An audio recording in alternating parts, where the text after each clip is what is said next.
Olá, sejam bem-vindos. A gente vai falar aqui sobre multiplicações matriciais nessa aula. Bom, então, relembrando aqui, a gente viu duas possíveis interpretações na multiplicação de uma matriz por um vetor. Então, a gente tem uma matriz A multiplicando um vetor U, né? Então, a gente tem ali a matriz A, uma matriz qualquer multiplicando um vetor U.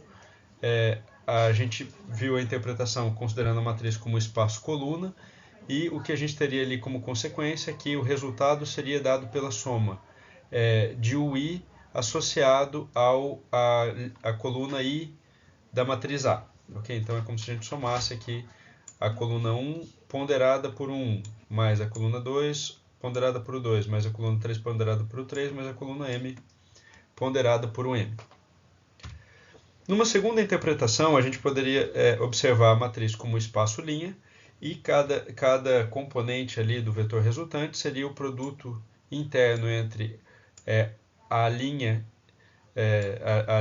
de A com o vetor U correspondente, todo o vetor U. Né? Então, a primeira posição aqui seria a linha 1 de A com todo o vetor U, o produto interno deles. A segunda posição seria o produto interno da linha 2 de A com o vetor U e assim sucessivamente. Ok, se a gente estendesse um segundo vetor, imagine que a gente fosse empilhar ali, aqui a gente tem o vetor U, a gente vai colocar ao lado dele o vetor W, fazer a multiplicação de A por essa operação, esse daqui que se torna agora uma matriz, né? Observe dois vetores empilhados, torna uma matriz. Então, como resultado aqui, o que a gente vai ter, né? Seria como se eu fizesse a mesma coisa, tivesse as mesmas interpretações, observando o espaço coluna de A, eu teria aqui o primeiro vetor resultante como se eu fizesse uma ponderação entre as colunas de A ponderadas ali por U, né, a soma disso tudo. E o segundo vetor resultante seria como se eu fizesse a ponderação das colunas de A pelo vetor W ali ao lado. Eu poderia também fazer a interpretação observando o espaço o espaço linha ali da matriz, e aí em cada posição eu teria ali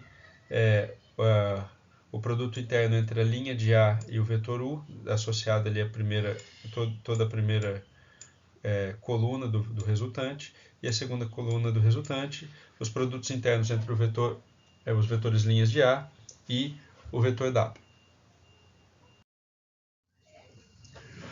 Ok, então, estendendo ali a multiplicação matricial de duas matrizes A e B resultando em uma matriz C, a gente já conhece, ele pode ser feito somente se o número de colunas da primeira matriz for igual ao número de linhas da segunda, né? Então, se a gente tem uma matriz A de N por P, a matriz B tem que ser de P por esse P aqui tem que ser igual a esse P aqui, né? E a matriz resultante fica de N por M, né? A matriz resultante é uma matriz do número de linhas da primeira e número de colunas da segunda. Okay? Cada elemento C e J é dado fazendo a linha por coluna. Né? Somatório ali de K igual a 1 até o número de colunas de A, o número de B, A e K, B e K. Ok, então a multiplicação, estendendo a ideia ali que a gente viu na questão da parte vetorial, né?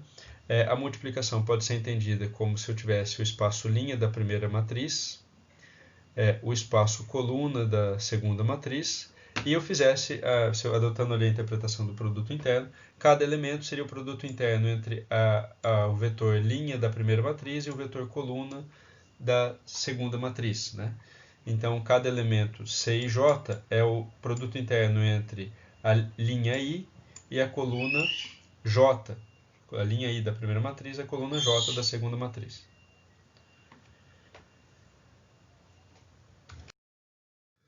Bom, então dito isso, a gente pode introduzir a ideia da matriz ortogonal ou ortonormal. Né? Vamos falar um pouquinho sobre essa nomenclatura aí. A matriz ortogonal ela é uma matriz quadrada, ou seja, ela tem o mesmo número de linhas, o mesmo número de colunas, e ela contém os vetores coluna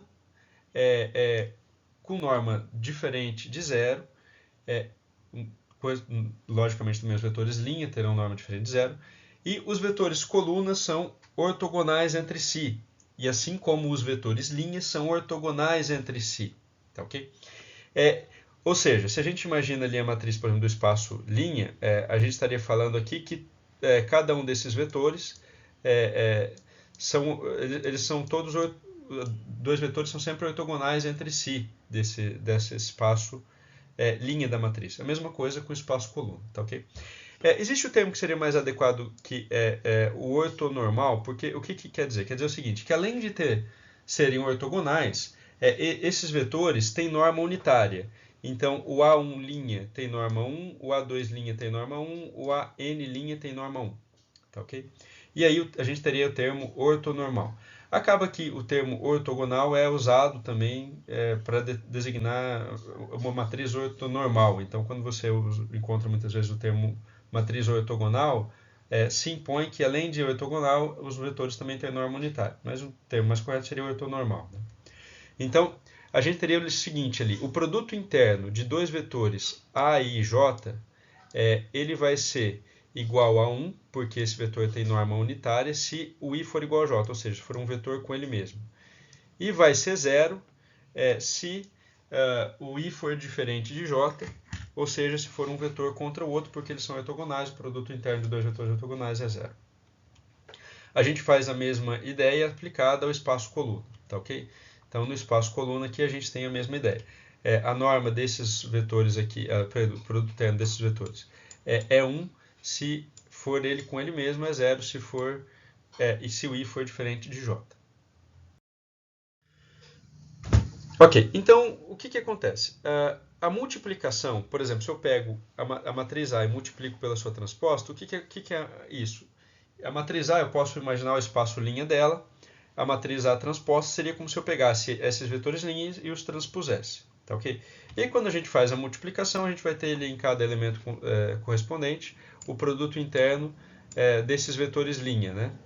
E aí, o que acontece? Se essa matriz, se esses vetores têm norma unitária e são ortogonais entre si, na diagonal principal, que é o produto interno de um vetor com ele mesmo, o resultado vai ser 1. E fora da diagonal, onde eu tenho os termos cruzados, o produto interno de um vetor contra o outro, se eles são ortogonais, isso é 0. Então, isso me fornece como resultado a matriz identidade. Ok? Então, isso é uma coisa muito especial da matriz ortogonal. A multiplicação de A vezes A transposta resulta na matriz identidade. Bom, de forma absolutamente análoga, se eu faço A transposta vezes A, seria a mesma coisa que eu imaginar o espaço coluna de A, né?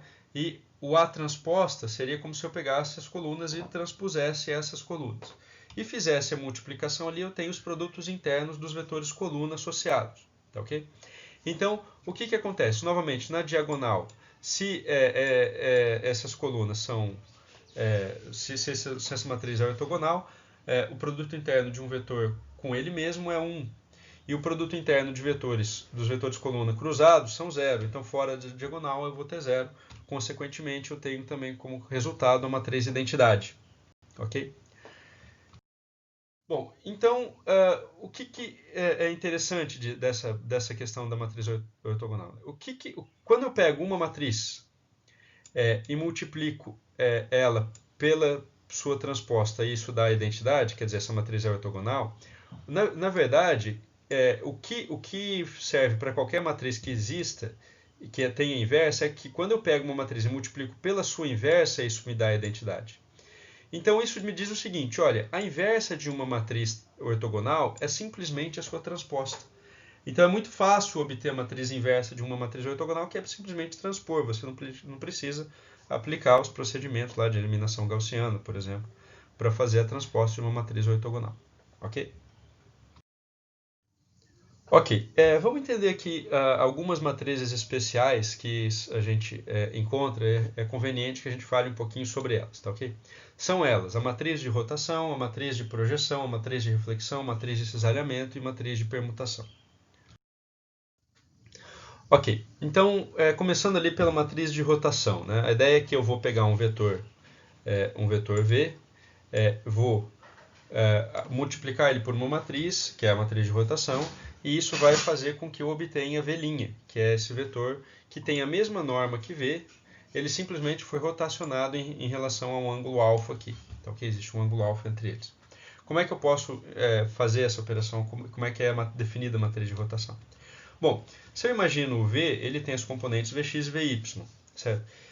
Se eu considero um eixo XY rotacionado, X', Y', eu poderia escrever o V' aqui, né?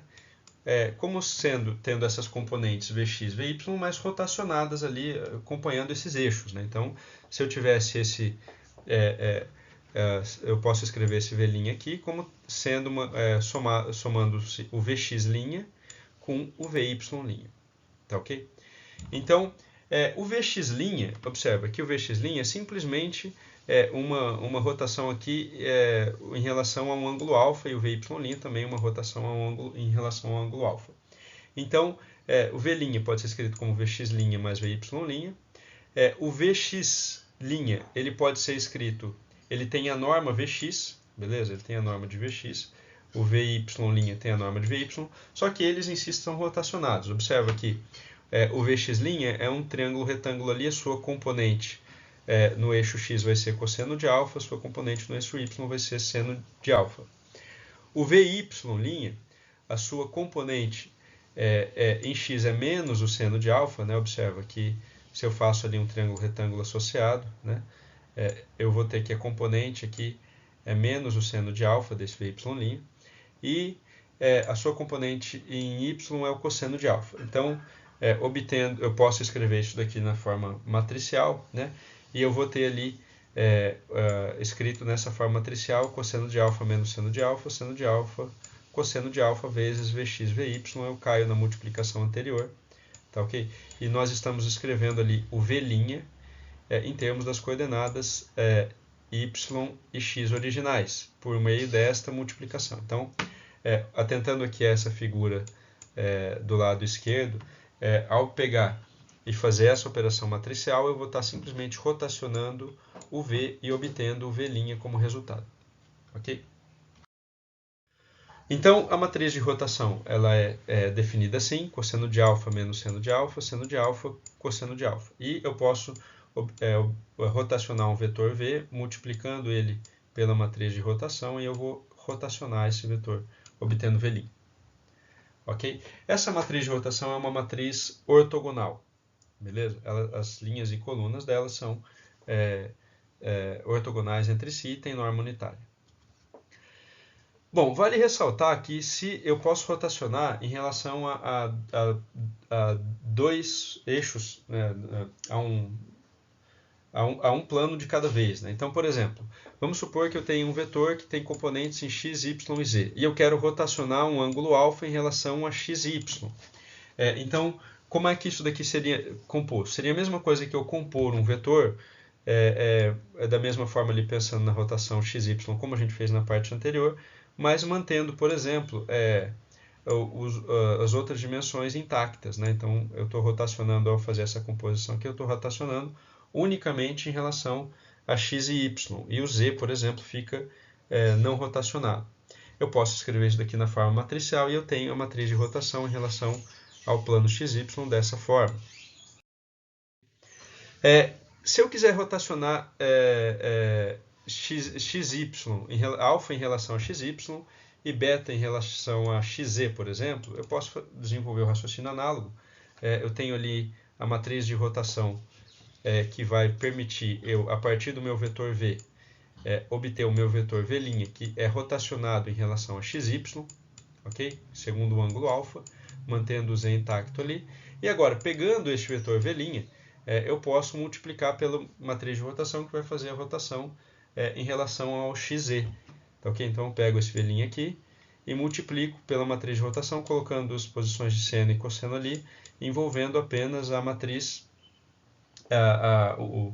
o plano xz. Né? Então, eu estou rotacionando em relação ao xz.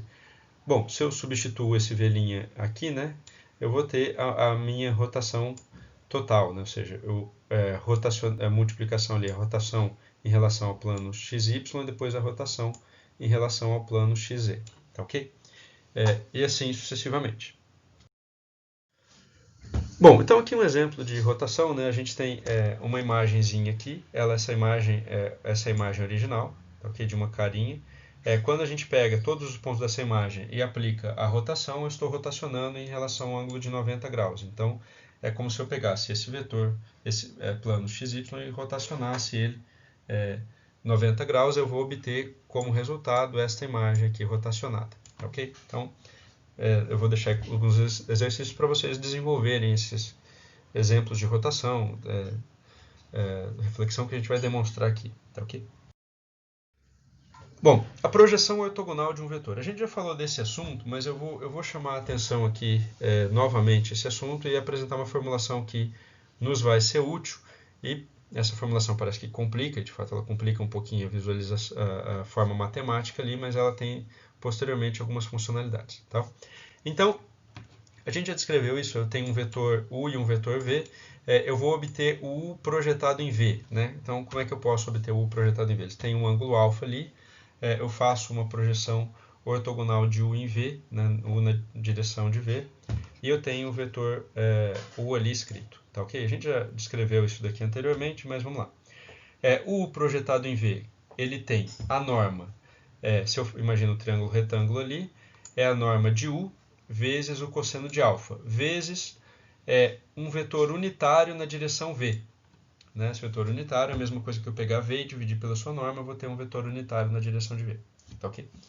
Bom, vamos pegar essa expressão e vamos multiplicar e dividir pela norma de V. Como que aparece? No numerador aparece a norma de U, a norma de V, cosseno alfa. Do denominador, a norma de V, a norma de V. Bom, se eu olho aqui em cima, o que é isso daqui? Isso aqui é o produto interno entre U e V. Isso daqui de baixo é o produto interno entre V e V. Então, o U projetado em V pode ser escrito dessa forma. O produto interno de U e V no denominador é um escalar, tá ok? O produto interno de V e V no denominador, que é também um escalar, vezes o vetor V. Tá ok? Então, esse é o U projetado em V. Ok? Ok, então a gente pode escrever o U projetado em V ali, simplesmente reorganizando, né? Eu tenho V, o produto interno VU, o produto interno VV, são escalares, eu tenho o vetor V aqui multiplicando. Bom, essa multiplicação se torna consistente se eu lembrar ali que o produto interno ele pode ser escrito como sendo V transposto vezes U. Né? Então eu posso colocar o V aqui na primeira posição e aí eu tenho V transposto vezes U. O que a gente está dizendo ali é simplesmente que cada componente I do vetor U projetado em V ele é dado pelo VI, né, vezes os escalares ali associados. Só que eu escrevi eles numa forma matricial, né? Ou seja, o produto interno pode ser o transposto vezes o outro vetor. Né? Um vetor V transposto ali vezes U, o vetor V transposto vezes V. Tá ok? Então, pensando ali na parte matricial, posso reescrever isso matricialmente dessa forma. Então, eu teria o vetor V transposto, o vetor U. Tá ok? Se eu abro as operações, eu vou ter ali o projetado em V. A questão é que eu posso colocar aqui um parênteses entre V e V transposto. Tudo bem? E como consequência, eu vou ter uma matriz que vai ser resultado do V com V transposto. Beleza? O denominador é um V transposto V é um escalar, mas aqui é uma matriz que é uma matriz de projeção. Tudo bem? E aqui eu tenho o vetor U, que eu estou projetando sobre o vetor V.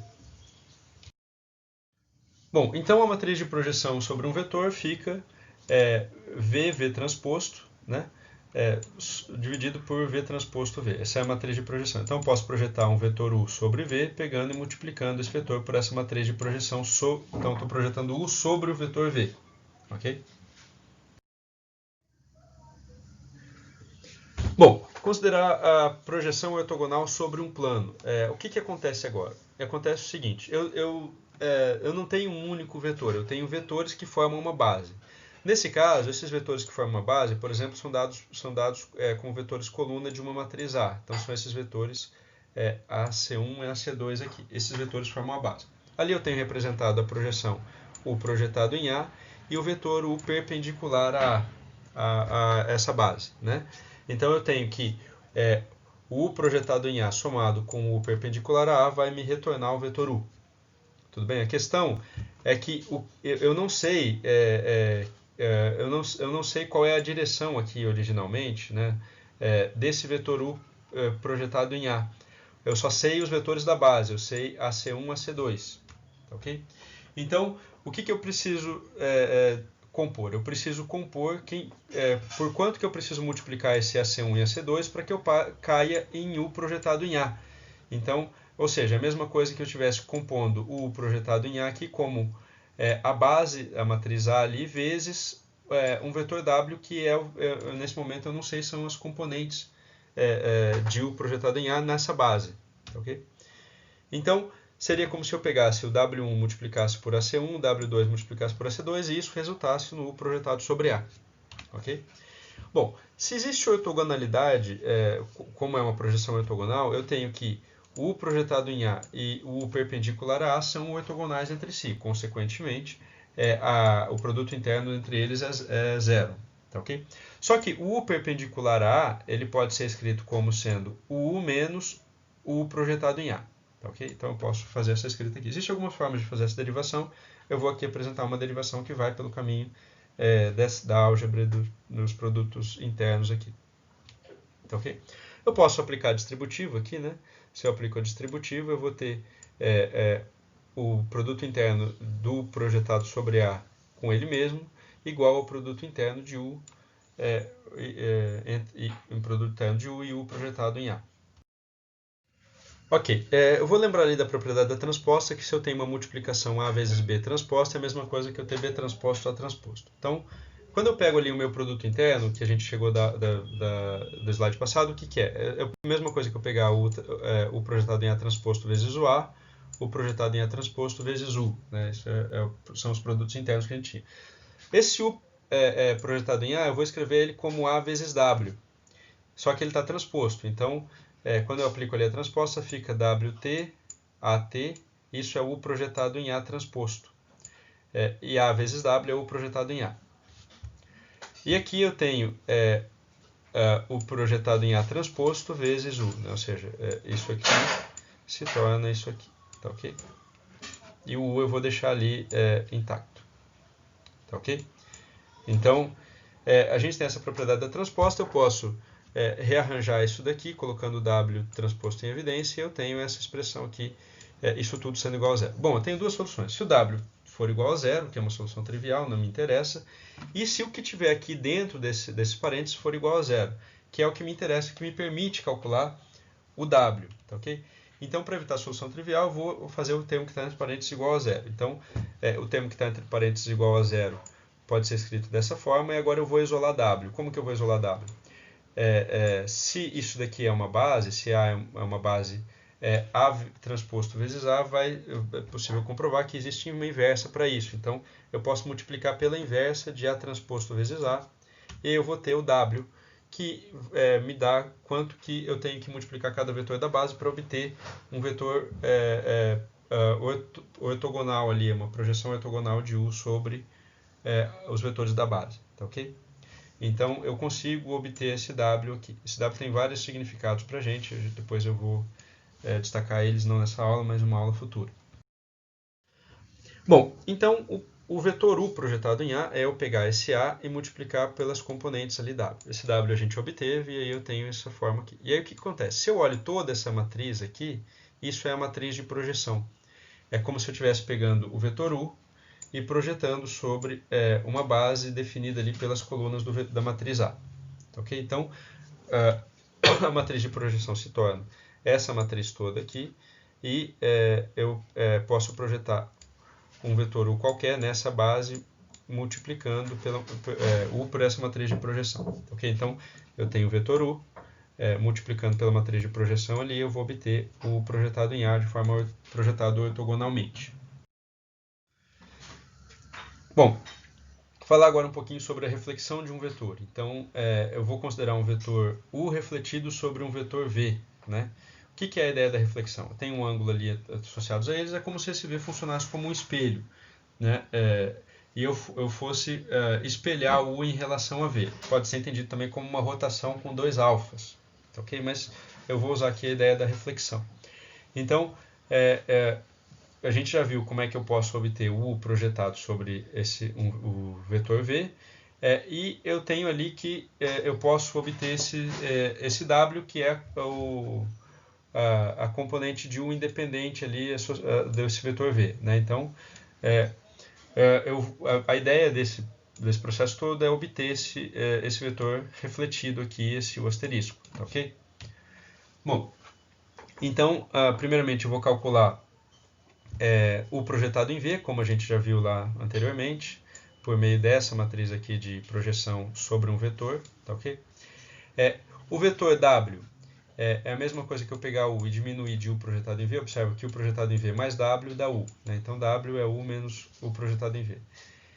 O vetor U refletido sobre esse vetor W, quem é esse U2 asterisco? É a mesma coisa que eu pegar U e diminuir de 2 vezes W. Tá, ok? Então, ou seja, eu pego U aqui, como se eu invertesse o sentido de W aqui, menos 2 vezes W vai dar o meu U asterisco. Bom, substituindo o W ali como U menos U projetado em V, se eu fico com essa expressão para o W, tá, ok? Bom, eu tenho U projetado em V em termos de U pela matriz de projeção, né? A gente tem a matriz de projeção, e eu tenho que multiplicado a U aqui existe uma matriz identidade, ou seja, o identidade é o 1 da matemática vetorial. Então, aqui, por que eu estou fazendo isso? Porque eu quero colocar o U em evidência. Para eu colocar o U em evidência, eu tenho que fazer isso por operações matriciais. Então, aqui eu tenho uma matriz, tá, ok? Aqui eu também tenho uma matriz de identidade que é 1 da matemática vetorial, como se tivesse várias multiplicações por 1. Então, quando eu colocar o U em evidência, eu vou ficar com essa matriz aqui. Essa é a matriz de reflexão. Tudo bem? Então, isso matriz de reflexão, de Householder, enfim, recebe esse nome também. E aqui eu tenho o meu vetor U, que é quem eu estou querendo refletir. E aqui essa matriz toda envolvendo os termos ali de V, que é a matriz, o vetor em torno do qual eu quero refletir. Né? Então, a matriz de reflexão pode ser escrita dessa forma. Tudo bem? A matriz de reflexão pode ser escrita dessa forma. E eu posso refletir um vetor. Né? Eu pego um vetor aqui, U qualquer, e vou refletir ele em relação ao vetor V, multiplicando pela matriz de reflexão e obtendo esse U asterisco aqui. Tá, ok? Eu não vou ilustrar aqui, mas vocês poderiam fazer a reflexão em relação a um plano, não a um único vetor. Reflexão ortogonal em relação ao plano, estendendo os conceitos que a gente apresentou associada à projeção de um ortogonal de um vetor no plano. Enfim, vou deixar para vocês fazerem, completarem isso. Tá, ok? Aqui a gente tem exemplo da reflexão em relação a uma imagem, ou seja, eu tenho uma carinha novamente, eu estou pegando todos os pontos dessa carinha e aplicando a transformação ali de reflexão em relação a um determinado vetor aqui. Tá, ok? Isso gerado lá no Celeb, eu vou ter a reflexão em relação a esse vetor, é como se fosse um espelho. Tudo bem?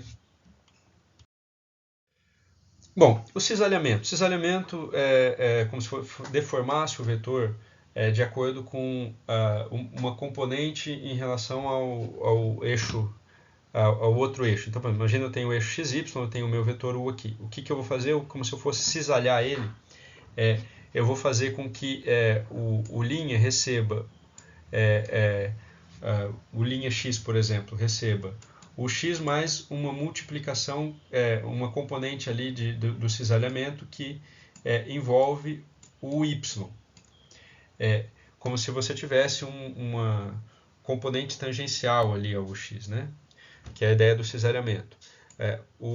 E o y é a mesma coisa, eu vou receber ele como um y mais uma componente ali que envolve uma parte tangencial ao y e que tem um valor sendo definido pelo x ali. Então, do ponto de vista de matriz, é como se a gente tivesse uma matriz desse tipo para o cisalhamento. Então, é como se você tivesse um corpo que estivesse cisalhando com as componentes tangenciais ali a cada plano, né, a cada vetor.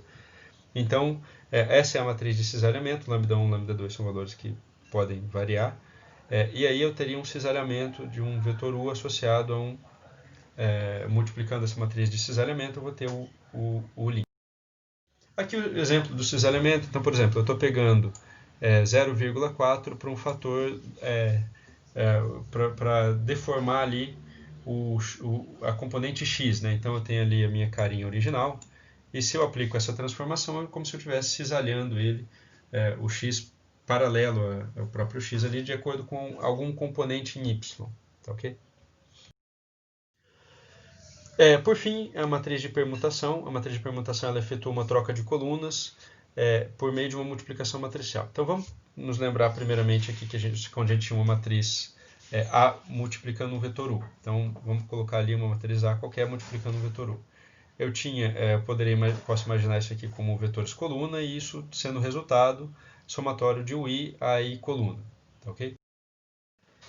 Bom, então vamos considerar um exemplo aqui em que eu tenho 4 colunas, por exemplo, e o 4. Seria como se eu estivesse compondo um vetor resultante, pegando o 1 vezes a 1 coluna, mais o 2 vezes a 2 coluna, mais o 3 vezes a 3 coluna, mais o 4 vezes a 4 coluna.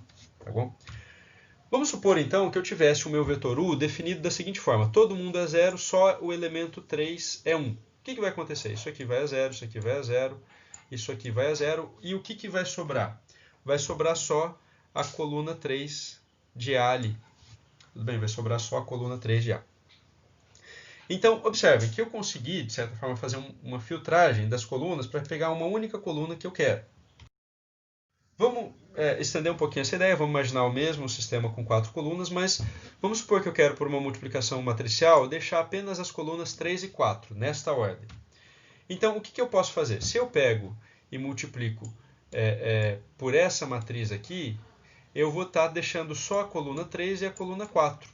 Certo? Eu vou estar deixando só a coluna 3 e a coluna 4. Essa daqui é uma matriz que, de certa forma, permuta as colunas. Tudo bem? Bom, então a gente já consegue agora entender o que é a matriz de permutação. Imaginando ali o exemplo, um exemplo com 4 colunas, né? A gente tem aqui mostrado uma matriz de permutação. Ela é uma matriz quadrada, beleza? Que vai fazer uma permutação das colunas da matriz, de uma matriz que você está multiplicando. Então, observe que nesse caso aqui, esse 1 que está na terceira posição aqui dessa matriz vai fazer com que a coluna 3 da matriz venha para a primeira posição da coluna da matriz resultante.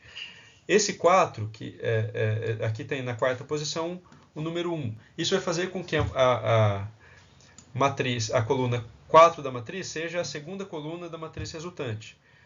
Aqui, na segunda posição dessa matriz, existe o número 1 ali. Isso vai fazer com que a coluna 2 seja a próxima coluna da matriz resultante. E depois a coluna 1 seja a próxima coluna da matriz resultante. Então, ou seja, eu consigo uma matriz que contém apenas zeros ou uns, de forma que eu consiga fazer a permutação de colunas de uma matriz original. Tudo bem? Então essa é a matriz de permutação. Bom, aqui a bibliografia recomendada para vocês observarem aí. Algumas dessas transformações estão lá, essas transformações estão colocadas lá nessas referências. Tá ok? É isso. Obrigado.